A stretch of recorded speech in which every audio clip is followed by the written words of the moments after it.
I'm Jason. And I'm Courtney. And this is our story.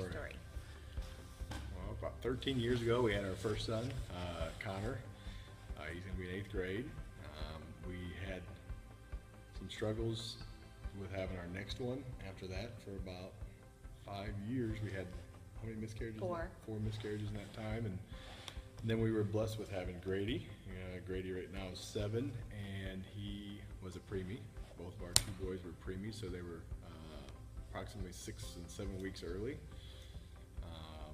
And then after that, a couple of years, about 2 years after that. After we had Grady, we had 2 more miscarriages, and we had talked about adoption. Like I had brought it up, but Jason was very closed to the idea of adopting. And then we got pregnant, and we went in and we found out it was a girl, and we were so excited. So I took Grady with me, thinking it was just going to be a normal doctor's appointment. We went to St. Louis, and they scanned me and said she didn't have a heartbeat. So I called Jason and at work, and he had to cancel his patients and come be with me because they wanted me to deliver her then. So we had her in December of 2012, and in the delivery room with Chesney, Jason said, "I'm never doing this again.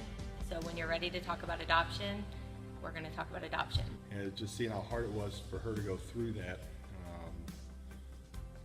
and just knowing that that was maybe a possibility to adopt one, not to take the place of maybe where Chesney was, but she was passionate about it before, and then it was even, I think, after the fact though, she was still passionate about the adoption part. So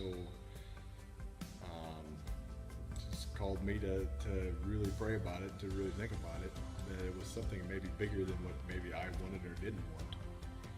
When we began the process for adoption, it actually was an eye-opener to me, because it's, well, I don't care if it's foreign or domestic, if you want to call it that way. It's pretty tough as far as the regulations and what they require of you, and that's even something that might be a deterrent for people, because at first, if they don't look at the big picture, I was more cynical towards it, I guess. Kind of Courtney led me along that, because of the questions that they had and what there was required to adopt and so on and so forth, that you're thinking, we really want to help this child. We're here to help. We're going to take care of this mother's child.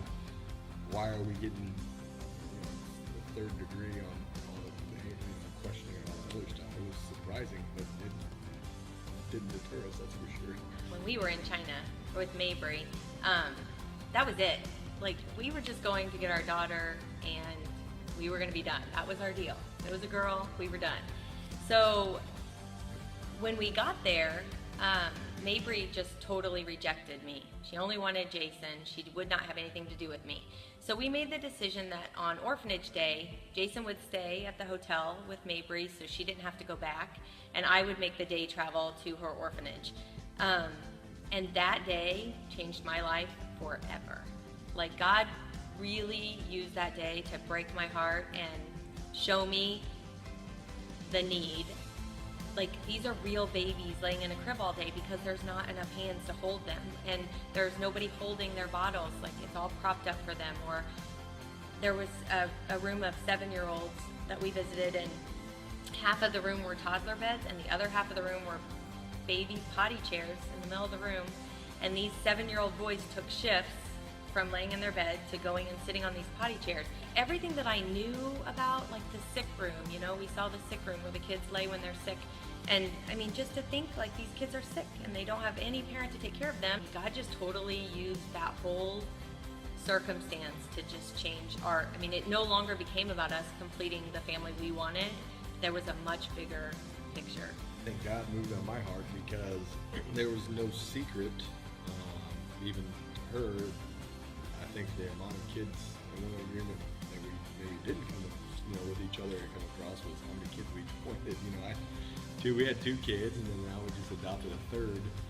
But it did move on my heart because I could see the passion after she came back from that trip. I said, I really feel like God's saying, like, there's another baby out there.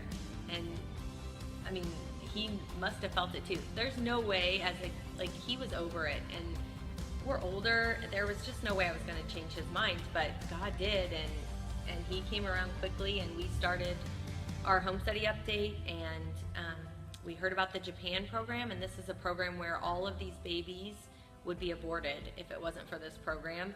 And we thought, I mean, we are very vocal about how we feel about abortion, and people always say, oh, if I'll just take their baby if they don't want to raise it, and this is a way to really like live that. And so so we switched to this program, and now we're going to bring home a newborn. Adoption doesn't have to be your last resort, you know? I just feel like we should raise our kids to know that it's not too big to dream of adopting a child. Anybody can do it, and that it doesn't have to be that you have fertility trouble like us, or it should not take that you lose a child. Adoption is, for us, it's been a huge blessing. I mean, we have almost 3 children brought to us from adoption, and they're no different to us than our biological children. They've been huge blessings.